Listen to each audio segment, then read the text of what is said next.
Restoring Men in History. Memorial Day had me reflecting upon World War II and Dunkirk, and also Churchill. And then the court case came out last week, and that had me reflecting upon the rule of law and Donald Trump, freedom and Constitution.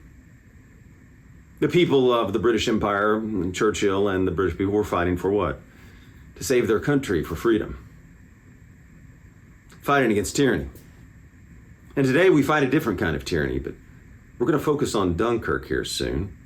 But the court case made me think about the manly virtues of Donald Trump and Churchill. Churchill had courage, Donald Trump had courage. Churchill had resilience that he had all through the war. Donald Trump has had resilience all through this war of years and years and years of attacks. Personal attacks from the media. So many attacks. Attacks from his own party, the Never Trumpers. Everybody's trying to stop him. Why were they trying to stop him? Well, that's another video. But of course, he was standing up to the establishment and the Uniparty, both parties he attacked. Because he was for you, the country. But that's not the point. He has courage and resilience, whether you like his policies or not.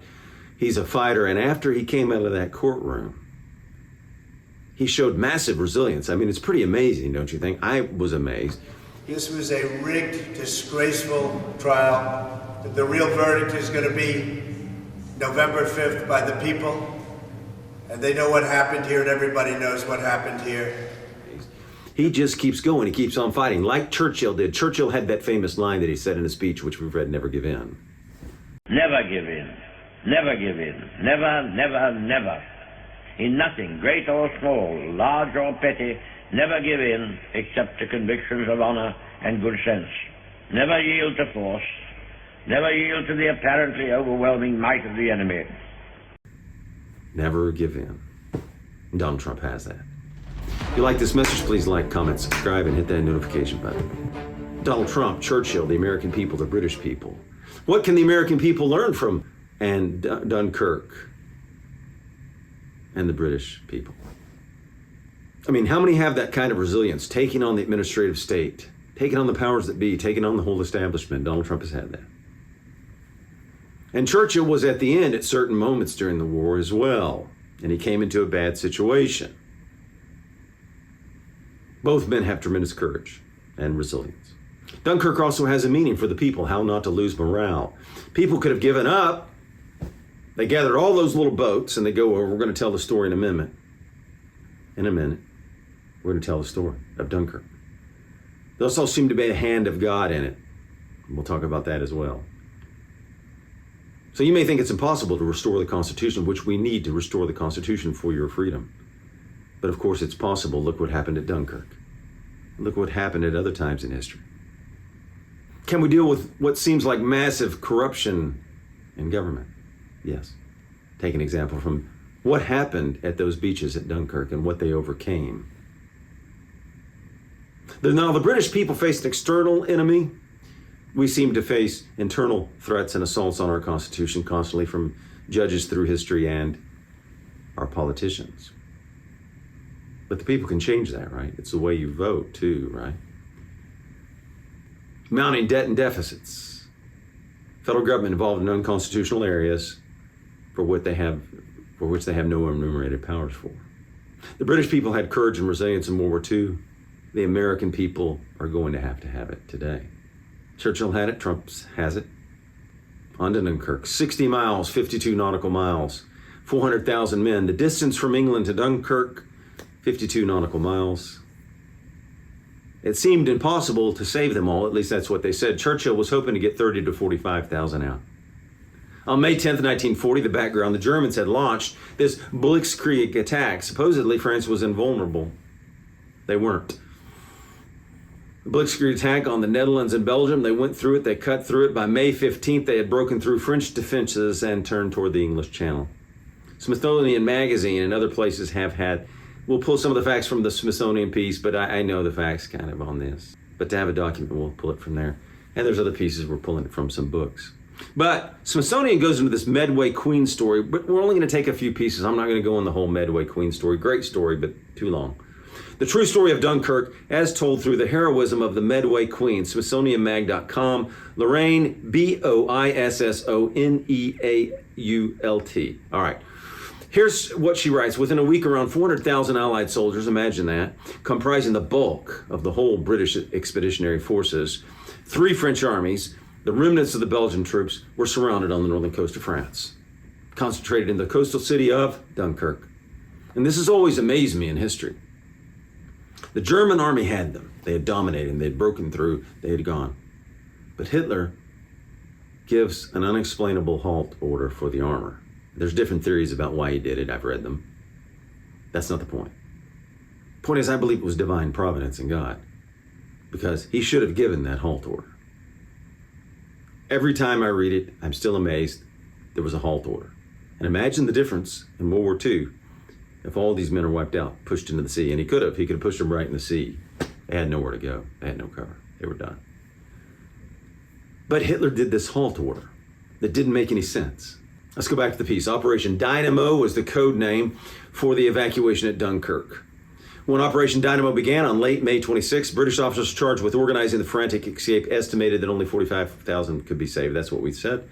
We said 30 to 45, different estimates. Some people thought they'd only save 30,000. Now think about that for a minute. Your whole army's there, and your people are telling you, I think we can only get 30 to 45,000 now. And for some reason, Hitler did that halt order. But over the next 8 days, nearly 1,000 British ships, both military and civilian, and that's one of the most interesting pieces in this. This Operation Dynamo with little small boats coming to save people, and a lot of the people got off in the big boats, but the little boats were used to get to the beaches. Crossed the channel repeatedly to rescue 338,226 people while Royal Air Force fought above. And Dunkirk, the movie by Christopher Nolan, does a great job of showing the air battles. They're fantastic. It shows the bravery and the courage of those British pilots. Nolan also shows the bravery of that one captain coming out, and there were many like him, who was in a small boat with his sons, risking his life for all, for his fellow countrymen and for country. And Churchill would talk about those pilots in the speech. We may do a few lines of it at the end here. I've done this speech with the group. It's a fantastic speech, fantastic. And then the men cheering on the beach, another good moment by Nolan when he shoots his film, when the British Spitfire cuts the German bomber down. Fantastic scene. I believe it's yeah. So Nolan captures the fear also of those planes when they're coming in strafing and where they're coming in attacking the boats. And all the men are crammed in on that mole, or they're crammed in on the boats together or on the beach. All those men in one plane. Makes it also its eerie feeling. If you watch the movie, it's very harrowing and eerie. Okay, going on. Another 220,000 Allied soldiers were rescued from the French ports. Think about that. On the beaches of Dunkirk, she goes on to write, chaos reigned, soldiers formed lines. Yeah, they did. But Nolan shows that well. Into the water on the eastern pier. It's wild. We were lined up, all just ready to be shot. It's got to be scary when those planes are coming. You have no defense. They were out there for 3 days without food, sleep, water. The fear from the soldier they pick up in the boat, too, in the movie, shows the fear really well by Nolan. How bad it was. That soldier had been hit, apparently, had gotten on a boat and was ready to go out, and he gets hit by a U-boat. And he tells the guy, you can't go back, you can't go back, you can't go back. Because he's getting picked up on one of those little boats. The captain we follow in the story on the little boat. He says, you can't go back, you can't go back. He's thinking he's getting taken home, and imagine he's going back into the thick of it. And he does not want to go, ladies and gentlemen. All right, going back to the piece. All the while, German planes dropped bombs across the beach onto the ships, attempting to rescue the men while they were being attempted to rescue. One soldier named Brian Bishop, and we'll get to his story here, who boarded the Medway Queen, here's the Medway Queen part, on June 1st, described the terrifying experience of waiting to be picked up. Here's his quote, and I think you should hear this. The mole had been bombed in several places, and across the gaps, gangplanks had been placed. So they show that in the movie, too, trying to get over the gangplank with a stretcher. Nolan does a good job with that. The Allies had to defend a small pocket around Dunkirk that was under constant attack. Many thousand men crammed in the streets and buildings. Nolan shows that well. German air attacks, shelling, there was little time to plan and organize. The Germans had put the main docks at Dunkirk, right? The best place to evacuate the troops were put out of action by the Germans. They had two alternatives, the Spindling Breakwater or the Mole on the east side of the harbor. And the beaches to the north of the port were far from ideal. The beaches at Dunkirk shelved gently into the sea. Even at high tide, a destroyer couldn't approach within a mile of the shore. and troops had to be ferried out in small craft. So here's where a lot of the small craft come in. Rescue was painful at first. Only 8,000 men on the first day, only 8,000. Took several days for the operation to even gather the pace. Even after Bishop made it to the ship, the soldiers couldn't stop themselves from panicking when they see German planes flew overhead, dive bombing. Quote, when we were first attacked, the first few times everyone rushed to one side or the other side when the planes were approaching, Bishop recalled. Someone on the bridge bellowed, don't sit down, keep still. At the end of the battle, Dunkirk was left in ruins and 235 vessels were lost along with at least 5,000 soldiers. The Germans managed to capture 40,000, but think if they had captured all of them, they could have. The halt order changed it. But even though the operation was a retreat with heavy casualties, the rescue of nearly 500,000 troops from Dunkirk went on to be one of the most important victories of the war and may have changed the outcome of the war. Patrick Wilson, the historian, writes this: rarely do people give enough credit to the Royal Navy and the larger vessels that were responsible. Dunkirk was the beginning of the end for the Third Reich. Some call it the miracle of Dunkirk. From maybe 30 to 40,000, they got all those men off. Can you believe that? In the movie Dunkirk, we saw through the eyes of one British citizen in that small boat continually for the whole film, pushing through with courage, resilience. Churchill delivered this great speech. We're just going to read the ending of it. And he made the speech after Dunkirk. And this is what we Americans have to have now, with the threats we're dealing with internally. Just replace the words with something else. You could replace the words with the media, the institutions, peacefully and lawfully. We shall peacefully and lawfully stand our ground and fight. But let's read the Churchill speech now. We shall not flag or fail. We shall go on to the end. We shall fight in France. We shall fight on the seas and oceans. We shall fight with growing confidence and growing strength in the air. We shall defend our island, whatever the costs may be. We shall fight on the beaches. We shall fight on the landing grounds. We shall fight in the fields and in the streets. We shall fight in the hills. We shall never surrender. You see, the British people finally could see the threat, but for years, the threat had been ignored. And we must see the threats to our Constitution that has been going on through time and getting worse and worse. The assaults on your freedom of speech, the First Amendment, the Bill of Rights. It's more difficult to see internal threats and ones that aren't kinetic, right? Threats to freedom. It's a hard term. What's the threat to freedom? What's the threat to free speech? What's the threat to the Constitution? What's the threat to the Bill of Rights? But we must peacefully roll back and lawfully the administrative state and restore the Constitution, and we can do it. The people who came in the boats to save the men, their fellow countrymen at Dunkirk, did it. And they had the courage and the resolve to face the German bombers.